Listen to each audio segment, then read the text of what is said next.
Salut Sylvain, content de te retrouver pour parler MotoGP encore une fois. Salut Nicolas, ouais, toujours avec plaisir. Et donc une victoire évidemment historique de Johan Zarco au Grand Prix de France. Un week-end pourri par contre pour Bagnaia. Un dimanche malheureux également pour Fabio. Enfin, je crois que voilà, on a un petit peu tous les ingrédients du week-end du GP de France. Moi, ce qui m'intéressait plus que de revenir finalement sur tous ces éléments dont tout le monde a parlé, c'était toi. Comment tu as vécu ce Grand Prix en tant que pilote avec tous ces rebondissements, avec un record d'affluence explosé encore une fois cette année? Bravo d'ailleurs aux équipes de Claude Michy et de l'équipe PHA qui a fait un travail remarquable encore une fois. Mais toi, donc, comment tu as vécu ce Grand Prix? Dis-nous. Ah bah moi de mon côté, ça a été une espèce de rêve hein, tout le week-end. On a Ouais. eu, comme tu l'as dit, un record d'affluence, donc plus de 300 000 personnes sur le week-end. Et ça, bien sûr, à attribuer ouais, à Claude Michy ses équipes. Donc encore une fois, le Grand Prix de France qui se démarque hein, par rapport aux autres Grands Prix. Un Grand Prix avec une atmosphère de folie. Nous, on a été, donc moi j'étais là bien sûr en tant que consultant pour la télé anglaise, TNT Sport. On a été dans le camping, on était dans le camping de la Houe le vendredi matin. Ça, c'était Oui, une oui, j'ai pu expérience. voir la vidéo où tu as testé le ta-ta-ta-ta. C'est ça, j'ai testé le, j'ai testé le rupteur. J'ai fait tester aussi à notre présentatrice donc, qui était avec nous parce qu'elle elle avait jamais fait. Donc, c'était c'était Une une belle expérience expérience. Une première aussi pour moi, riche. j'avais jamais fait ça. Ouais, t'avais En jamais fait, été dans les campings comme ça non, non, non. jamais comme ça. Et c'était, là, ils avaient amené en fait, il y avait des motos spécifiques. Ils amenaient des motos, des vieilles motos, tu vois, exprès pour faire ça. Donc voilà, c'était marrant. On a passé un bon moment d'ailleurs parce que on a été super bien accueillis, tu vois, parce qu'il y avait quand même toute l'équipe de télé, donc avec les caméras, donc c'est à peu près 5 6 personnes qui étaient avec nous, tu vois, avec toute l'équipe caméra, notre présentatrice aussi. Ça peut Euh, être stressant des fois, ouais, quand tu vas ouais, ouais, bah elle au avait, moi cœur de j'étais la confiant, jungle. mais elle avait un peu peur, tu vois. Elle avait entendu les légendes, tu vois, Ouais. de ce qui se passe dans les campings. Donc, mais en fait, non, c'était génial. On a été à la rencontre du public, voilà, dans des moments sympas à partager, beaucoup de rigolades. Des supporters on a trouvé des supporters de Fabio, de Johan, beaucoup de passionnés en fait. Donc c'était super. Et sur le week-end globalement, ça a été quand même un week-end. Ouais, un week-end de rêve, un espèce de conte de fées en fait. Tu vois, tu arrives à la fin du week-end et tu te dis mais il faut que quelqu'un me réveille quoi. Ça a été magnifique parce que il y avait une ambiance incroyable et qu'on rencontre pas. Nous, tu vois, on fait tous les GP. Une ambiance comme ça n'existe pas quoi. On a des belles ambiances, des beaux rassemblements comme à Jerez par exemple Mhm. sur des courses comme ça, en Catalogne, c'est des moments sympas aussi, mais au Mans, au Mugello, mais au Mans, c'est quelque chose de particulier. L'année dernière déjà, ça a été génial, et là cette année, c'est encore monté d'un cran, et on a eu le spectacle sur le circuit, quoi. Donc En en plus, piste, eh oui. on a eu alors des courses Moto 2, Moto 3, pas top. Par contre, après, en MotoGP, nous avec nos Français, Fabio qui a brillé tout le week-end, qui fait la pole, qui fait un tour, mais un tour de folie, qui se surpasse. Donc voilà, un week-end dès le samedi, qui était déjà survolté. Extraordinaire, Et ouais. après, voilà, après les conditions dimanche qui sont venues chambouler euh, chambouler l'ordre, chambouler mettre encore plus encore plus de, La disons, pagaille. d'huile sur le feu, quoi. Ouais. Et voilà, et Johan qui amène cette victoire héroïque, historique pour les Français. Voilà. Donc ouais, un week-end de rêve, un week-end où vraiment, c'est ce genre de week-end où tu te dis, on va s'en rappeler, tu vois, pendant des années, des années, des années, et être sur place et l'avoir vécu, tu vois, au cœur vraiment du week-end, c'était vraiment des moments particuliers, des moments qui marquent. Donc, ouais. Donc, c'était un grand plaisir d'être là ce week-end. Bon, on s'approche de la prochaine course, hein, puisque ben, les hostilités débutent demain. donc à Silverstone, pardon, à côté de chez toi, hein. Un Euh, deuxième Grand Prix, mon deuxième Grand Prix national. et on a lu plein de choses cette semaine. Le mercato a visiblement un peu commencé, en tout cas les on-dit commencent à être un petit peu plus appuyés. On parle de Toprak, on parle de Jorge Martin qui voudrait quitter Aprilia déjà. On parle de tout un tas de choses, évidemment de Johan chez Honda officiel. On a vu aussi des prétendants pour Yamaha. J'ai lu ce matin, avec un peu de retard, que Hervé Poncharal aussi, alors c'est un autre domaine, mais laisser la présidence de l'IRTA après 20 ans, je crois, hein, c'est pas rien. Je 20 ans, crois c'est même que ça, 20 ans de présidence. voilà, et puis tu connais très bien d'ailleurs pour avoir roulé dans son équipe. Euh, donc voilà, une actualité hyper riche autour du MotoGP. Alors ça bouge parce que même si on a la majorité des pilotes qui sont déjà donc sous contrat jusqu'à la fin de 2026, il y a quelques pilotes qui ont donc leur contrat qui finit à la fin de l'année, en 2025. Donc on a Marini, on a Johan Zarco, on a Jack Miller sur la Yamaha Pramac et Morbidelli sur le VR46. Donc voilà, il y a des rumeurs. Il y a les rumeurs aussi qui viennent du Superbike, donc avec pour le moment Toprak qui est pas encore pas annoncé nulle part et son manager donc Kenan Sofuoglu disons qui s'est pas caché des discussions qu'il a eues avec les équipes MotoGP. Donc ouais, ça bouge. Alors euh, pour le moment, il y a rien de confirmé. Par contre, il y a beaucoup de rumeurs. Voilà. Après, si on les prend cas par cas, le cas Martin, c'est le cas le plus, disons, où il y a le plus de controverses parce qu'il avait un contrat. En fait, lui, il avait un contrat fixe de 2 ans, donc jusqu'à la fin 2026, mais avec une clause qui vraisemblablement le libérerait en cas de contre-performance. C'est-à-dire que il y a en gros, alors bien sûr, j'ai pas vu le contrat, mais d'après ce qu'on a entendu, il y aurait une clause qui, s'il n'y avait pas de pilote Aprilia dans le top 5 au championnat après 5 courses, donc après Le Mans, il a le droit de casser le contrat en fait. D'accord. Effectivement, donc de regarder d'autres options. Alors après, bien sûr, c'est controversial. C'est controversial. Du côté d'Aprilia, bien sûr, ils ont pas pris cette discussion de bonne manière et ils ont un peu raison. Ouais, Après, ils n'ont pas pris Martin, la, il n'a la- pas la été là. nouvelle de. Voilà, il n'a pas été là depuis le début de saison, malheureusement, à cause de chutes, à cause de blessures, certaines de sa faute, certaines moins de sa faute. Donc, ce qui a dû se passer, c'est qu'il y a maintenant En fait, l'histoire, c'est qu'il y a une Honda qui est maintenant compétitive. Il y a une Honda compétitive et il y a bien sûr Honda qui sont à la recherche de pilotes de pointe. Parce que la moto, maintenant, le package est attractif. On a une Honda qui, aux mains de Johan Zarco, en tout cas, qui a gagné le dernier Grand Prix, qui est devant, qui est aux avant-postes maintenant, qui est passé en fait de l'année dernière de la moto du pire package à maintenant, ils sont pas. Ils, sur le papier, ils sont numéro 2 au championnat constructeur, mais en tout cas, ils sont On sent revenus que la trajectoire est plutôt intéressante, quoi. complètement, complètement, voilà. Et Et avec les on va nouvelles, sur la bonne avec voie. le règlement 2027, donc le nouveau règlement, moins d'aéro, plus de radar device, les Pirelli qui arrivent.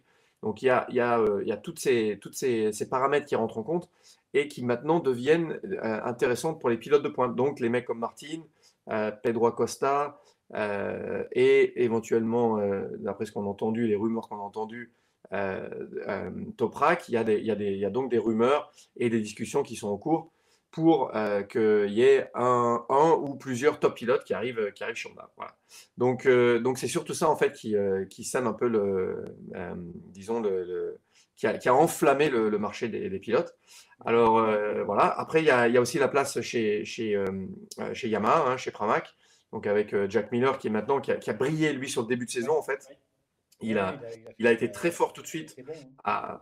à, à Buriram, il a tout de suite été vite sur la moto, il a tout de suite été à l'aise, on l'a vu sur cette machine avec le train avant de la YAM, et il a tout de suite été efficace. Alors là, récemment, ça a été un peu moins bien, même si au Mans, il aurait pu gagner la course, hein, il était en peu plus, il était devant Johan avant de tomber. Euh, mais ouais, récemment, c'est un peu moins bien. Il a quand même, il fait un top 5 à Austin. Donc voilà, Miller, il a fait quand même un beau début de saison, mais son contrat s'arrête à la fin 2025. Donc c'est pas sûr qu'il soit renouvelé. J'ai entendu aussi qu'il avait peut-être une offre pour aller chez Honda en Superbike au cas où ça se fasse pas en MotoGP. Voilà. Mais bon, il a montré sur le début de saison qu'il méritait quand même sa place en MotoGP. Donc est-ce que Yamaha va essayer d'aller chercher un autre pilote, de prendre un risque sur un jeune talent de Moto 2? Ça, c'est une possibilité aussi, hein. On a Gonzalez en ce moment qui survole et qui roule très très vite. Donc, ouais, beaucoup de discussions intéressantes, mais pour le moment, rien de conclu. On devrait en savoir plus après le Grand Prix de Silverstone. Là, j'ai entendu qu'il y avait Ça va être un peu un grand prix clé, un petit peu, hein, ce prochain Grand Prix, puisque du coup, bah, avec tout ce que tu viens de nous expliquer là, en fonction de comment va se dérouler justement la course, enfin les courses de ce week-end, ça peut faire bouger un petit peu les lignes des uns et des autres, des différents teams, et effectivement de peut-être ben, plus aller sur telle ou telle option de pilote, quoi. Donc, ouais, je crois que ça risque d'être très très intéressant au-delà de la course en elle-même, mais de voir un petit peu les stratégies, les performances des pilotes. Et à mon avis, ils doivent être tous remontés comme des coucous pour essayer de faire au mieux et puis pouvoir valider ben, leurs bons résultats ou en tout cas essayer d'en faire de meilleurs que ce qu'ils ont pu faire jusqu'à maintenant, quoi, en fait. Si on prend un Ouais, Johan Zarco, j'imagine qu'il a. en tant que pilote, là, si t'es sur la sellette ou enfin, si potentiellement ta place est à risque, ou si tu peux avoir une opportunité et que tu as envie d'aller la chercher, c'est là où vraiment bah, tu prends des risques énormes pour essayer. Et il y a certains pilotes, alors sur certains pilotes, ça fonctionne pas. C'est-à-dire que mentalement, ils commencent à performer moins. Par contre, il y a certains pilotes que ça motive énormément. Donc, en général, quand c'est la période des renouvellements de contrat, il y a certains pilotes qui font des Déclic. steps Ouais, ouais, ouais. qui arrivent, qui étaient nulle part et qui arrivent. Donc ouais, comme tu dis, ça va être intéressant de voir ça. Et puis de voir, voilà, il y a un autre pilote qu'on n'a pas parlé, c'est Pedro Acosta, qui Mhm. alors lui, il fait partie des rumeurs aussi, mais lui, Oui, il a un oui. contrat avec KTM jusqu'à fin 2026, avec une clause, en fait, lui, il a une clause, une pénalité, en fait, pour sortir de son contrat, une pénalité qui est assez importante. On parle de plusieurs millions d'euros, hein, 5-6 millions d'euros pour pouvoir partir de son contrat. Par contre, alors, eux, ils attendaient, je pense qu'il y avait une attente du côté de tout le monde, en fait, de savoir si, au niveau KTM, maison mère, c'est-à-dire, il y avait la semaine dernière, donc non, c'était au début de semaine, un moment important donc dans la restructuration du groupe Ouais. KTM qui visiblement aurait pu sécuriser le prêt financier qu'ils avaient besoin pour payer les créditeurs et pour continuer, pour que la boîte continue d'exister. Donc ça a l'air d'être verrouillé. Donc c'est une nouvelle, disons pas rassurante, mais en tout cas c'est un pas positif, voilà, pour KTM et pour le futur de l'équipe MotoGP. Et ben parlons maintenant du prochain Grand Prix. Comment tu le vois, ce second Grand Prix national pour toi, là? Alors ça va être intéressant parce que normalement, donc vendredi, demain, il va faire beau, samedi, il va pleuvoir, et Ah, dimanche, ça peut être un petit peu un temps comme on a eu au Mans. Donc, ah, donc les c'est bien prédictions, pour ça. elles sont difficiles à faire. Ah oui, Euh, bien sûr. ouais, ouais, très difficile à faire. Je pense que bah, on va voir des bon, les Ducats, ça va vite ça va vite à Silverstone. Donc, Mhm. je pense que ça va être encore une fois difficile d'aller chercher les frères Marquez. Ça va être intéressant de voir Pecco. Pecco, c'est un circuit qu'il aime bien aussi normalement, mais voir quand Ouais. s'il va pouvoir faire un pas en avant parce Re- qu'il a vraiment, pour lui, Il c'est va un pouvoir désastre au Mans. rebondir, hein. Ouais, bien sûr. Lui, il jouait la carte, il a un manque de feeling avec le train avant de sa moto. Et depuis le début de saison, il jouait la carte, je marque des points, je fais pas d'erreurs.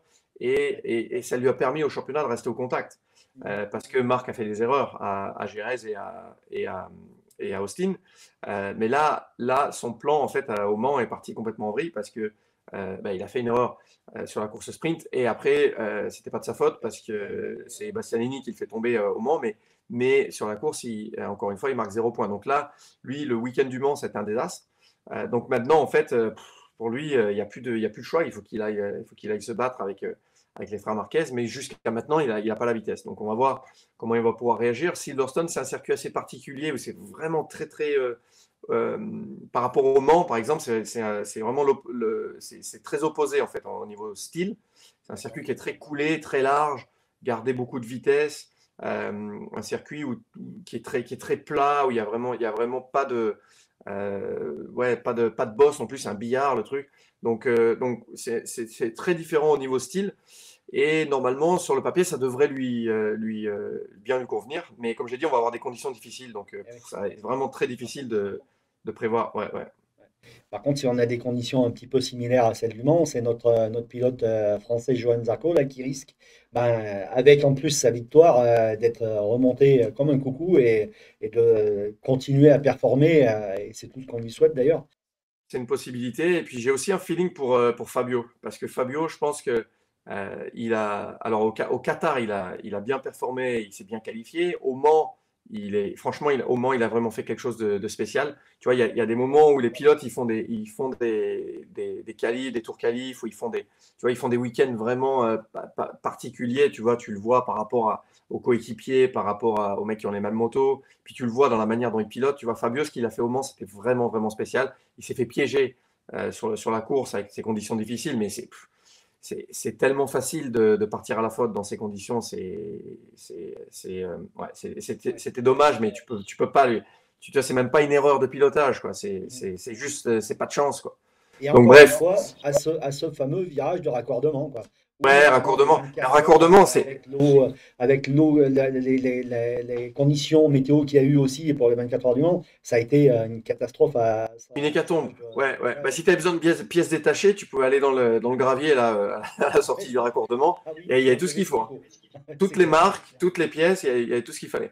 Non, mais c'est vrai que ce virage, c'est un peu un désastre parce qu'il y a zéro grip. En fait, la raison, c'est que c'est donc le raccordement où les voitures, c'est là où ça se raccorde avec le circuit des 24 heures du Mans auto. Et en Oui. fait, les voitures là, pour eux, c'est une chicane. Et les voitures, en fait, elles sautent le vibreur et quand ils atterrissent, priment les suspensions et les fonds plats, en fait, des voitures touchent.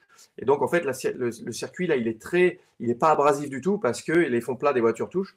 Et en gros, c'est dès que tu as un petit peu d'eau Ça ou que c'est polie un mouillé, petit peu c'est poli. Voilà. Donc, le bitume. c'est de la glace, quoi. D'accord.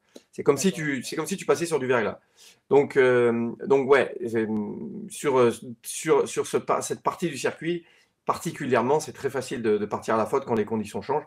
Donc ouais, Fabio, ce week-end, je pense qu'il va être remonté, mais grave. Je pense il va être chaud ce week-end parce que il était là C'est pour aller la monté, chercher d'accord. cette victoire. Et il a vu Johan il a vu Johan le faire. Alors même s'il le sait que c'était pas vraiment de sa faute, la chute, voilà, c'est quand même pour lui, ça sera, c'est initialement une déception et Non, c'est c'est sûr, c'est aussi sûr. une grosse source de motivation pour montrer qu'il est là, quoi. Qui est Ouais, ouais, revenu aux avant-postes parce qu'effectivement, vu le week-end qu'il a fait, là, c'est quand même de bon augure pour la suite parce que, pareil, hein, tu parlais de la Honda du package Honda qui a passé un step, mais Yamaha, c'est la même chose en fait, puisque du coup, ouais, surtout pour Fabio d'ailleurs. effectivement, voilà, Fabio, mais Fabio, on a aussi quand même Jack Miller qui arrive à en faire quelque chose aussi de cette moto, de cette Yamaha, puisque Ouais. finalement on a vu qu'il faisait des belles choses, hein. Ah, c'est plutôt hyper intéressant pour la suite du championnat, quoi. Ouais, ouais, ça c'est de bon augure. Ça veut dire que Dorna et la MSMA, l'IRTA, tout le monde a et la FIM a bien bossé sur ce système de concession qui commence à fonctionner. Quand il y a un déficit, en fait, quand il y a un déficit comme ça prend beaucoup de temps. C'est-à-dire que c'est pas une baguette magique, en fait, et ça prend beaucoup de temps, beaucoup d'investissement, de restructuration du projet pour rattraper le retard, parce que les autres, ils stagnent pas non plus. Donc, pour rattraper, en fait, pour réduire cette marge, c'est un effort énorme de tout le monde, hein. Et quand on parle avec, quand j'en parle, quand on en parle avec à la télé, quand on interviewe, on a donc des mecs de chez Honda, de chez Yam, on a, tu vois, ce sentiment où les mecs ils bossent mais jour et nuit Ouais, ouais, c'est depuis vrai. 3 ans et pour eux que les résultats arrivent maintenant, tu vois, les mecs ils y passent leur vie C'est une quoi. délivrance, quoi, en fait. Voilà Ça y est, enfin, ça arrive. et c'est Le un travail travail paye, d'équipe. et ouais, Un bien sûr. travail d'équipe, l'équipe sur place, l'équipe, tu vois, les ingés, les mécanos, tout le monde, tous ceux qui sont sur place. Et ça, c'est beaucoup de personnes. C'est ceux qui bossent aussi à l'usine, après au Japon, tu vois. C'est les test teams, tu vois, ça bosse, ça bosse, ça bosse. Et là, que les fruits commencent à, tu vois, que ça commence à payer, franchement, c'est magnifique à voir. C'est beau de voir qu'ils ont fait l'investissement en temps, en argent qu'ils ont su restructurer et que ça commence à fonctionner. Franchement, chapeau bas parce que tu vois, on regarde maintenant Ducati qui domine. Mais Mhm. Ducati, tu vois, Gigi Dall'Igna chez Ducati, il est arrivé à la fin 2013. Donc, il est arrivé il y a 10 ans, à plus de 10 ans, il y a 11 ans en fait, il est arrivé chez Ouais, Ducati. c'est sûr. Et la moto, au début, c'était pas facile. Ils ont mis des années, tu vois, à arriver à commencer à venir taquiner, à venir gagner, venir se battre pour le championnat avec Dovizioso, tu vois, face à Marquez. Ça a mis des années. Donc, c'est pas facile.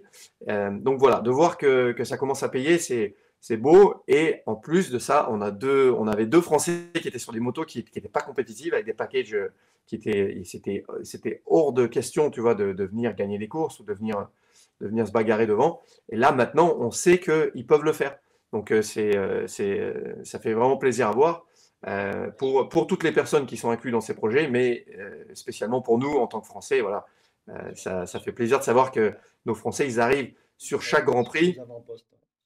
Voilà, avec un état. Après, il y a aussi ça qui change. Tu vois, l'approche, tu vois, des Grands Prix. Quand tu sais que tu peux pas, que t'es pas compétitif, c'est un désastre parce que tu arrives sur le Grand Prix et c'est dur de se motiver. Tu vois, Et d'ailleurs, pour ça, et Fabio, il faut aussi leur tirer le chapeau parce que même quand il y avait aucune chance de venir se bagarrer même pour le top 5, même quand c'était difficile, nos deux Français sont toujours battus. Ils ont toujours Garder donner le l'espoir maximum ouais, et bien jamais sûr. baisser les bras. Et ça c'est important. Et ça, c'est pas en tant que pilote, c'est pas facile à faire. Donc chapeau bas aussi à nos deux pilotes qui sont vraiment, c'est des combattants, c'est des warriors, nos Français. C'est les traits de caractère des Français. C'est nos warriors. Non, c'est super, super, super. Bon, bah, génial. Tu pars quand? Demain? Aujourd'hui, non? Peut-être? Bon, alors nous, aujourd'hui, on va, voilà, un petit clin d'œil qui a rien à voir avec la compétition, mais aujourd'hui, Vas-y, vas-y, je t'en on prie. va au circuit en famille. Donc moi, le jeudi, Ouais. je bosse pas avec la télé, je commence le vendredi, je commente les séances le vendredi. Mais aujourd'hui, on va au circuit parce qu'en fait, on a Jack Dixon, donc le pilote anglais Oui? Oui? qui est en Moto 2, qui lui, qui a gagné le Grand Prix d'ailleurs Moto 2 l'année dernière, qui Mhm. fait un beau début de saison d'ailleurs. Alors Jack Dixon, c'est un pilote qui habite pas loin de chez nous et avec qui je m'entraîne de temps en temps, que je connais très bien. Sa Ouais. femme, en fait, Sarah, elle a eu un cancer du sein. Elle est en rémission maintenant, mais elle a eu un cancer. Elle s'est battue pendant des années, des années. Et donc, tu vois, ils ont été touchés par mon petit Lucas qui a un cancer et qui se bat depuis maintenant presque un an. Donc, Jake, il a fait un casque spécial qui a été en fait dessiné par Lucas, mon fils, Ah, qui est malade. super. Donc, il a un casque D'accord. spécial pour ce Grand Prix et c'est un casque qui n'est pas vendu aux enchères, mais c'est comment on appelle ça, une tombola en fait, en D'accord, ligne. d'accord. D'ailleurs, pour Ok. tous ceux qui veulent acheter des tickets, 100% des fonds récoltés vont aller sur deux charités en fait qui sont pour les enfants qui ont cancer et qui nous ont beaucoup aidés nous. Donc voilà, les fonds vont aller là. Donc voilà. Donc aujourd'hui, on va au circuit. Lucas, il vient au circuit, donc il veut voir le casque. Il n'a pas vu le casque encore. Fini, on a vu des photos, mais il n'a pas vu le casque. On va aller faire des Ah, photos sur la grille de d'accord. départ, rencontrer Jake, rencontrer. Alors Lucas, il est fan de Marc Marquez. Désolé Fabio et Johan. Il est fan de Marc Marquez.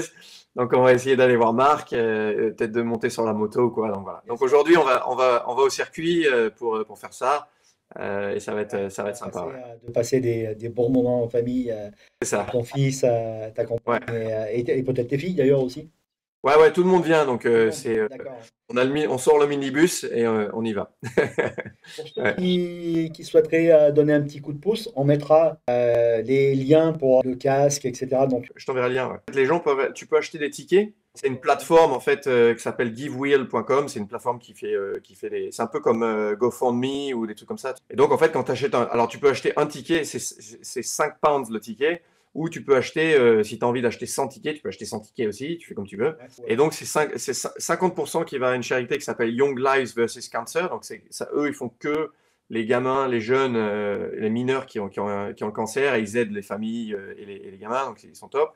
Et il y en a une autre qui s'appelle Wishes for Kids. Et en fait, une association aussi caritative qui fait donc les gamins qui sont en phase terminale ou qui ont des maladies graves, ils peuvent demander, tu vois, un vœu. Et ils sont top aussi, tu vois, ils font des trucs super, ils font venir des célébrités, où ils t'envoient un iPad, tu vois, et les gamins, ils peuvent ouais, demander ce qu'ils ouais, veulent. Voilà. Donc c'est d'accord. super, tu vois, parce que pour les mômes qui sont malades, donc c'est bien. Ouais. Sylvain, merci beaucoup. Donc, on se revoit après le Grand Prix de Grande-Bretagne Ouais, pour un ça petit va. peu regarder où on en est au niveau des pilotes, des teams, du résultat de cette course qui va être magnifique. Et je te souhaite de prendre autant de plaisir que tu as pu prendre au Grand Prix de France. Ça va pas être facile, ça. Mais voilà, ouais, je pense que c'était quand même le meilleur Grand Prix. C'était chez nous. Ah, mais c'était le meilleur Grand Prix. Non, mais, et puis là, je peux te le dire, mais avec conviction, parce que ça fait des années que j'y vais sur les Grands Prix, Eh oui, oui. on a des beaux Grands Prix. Mais là, c'était l'apothéose. Parce que tout était réuni et ouais, c'était l'apothéose. Donc, ces moments, il faut vraiment les apprécier. Et puis, il faut en être fier parce que ça s'est passé en France, ça s'est passé au Mans. Et on a eu une victoire française avec Johan Zarco, donc voilà, il faut en être fier. Cocorico. Très bien. Merci Sylvain. À très bientôt. Passe de bons moments en famille, passe de bons moments avec l'équipe TV et puis on reparle de tout ça très prochainement. Voilà, à Salut bientôt Sylvain. Nicolas, salut, à bientôt.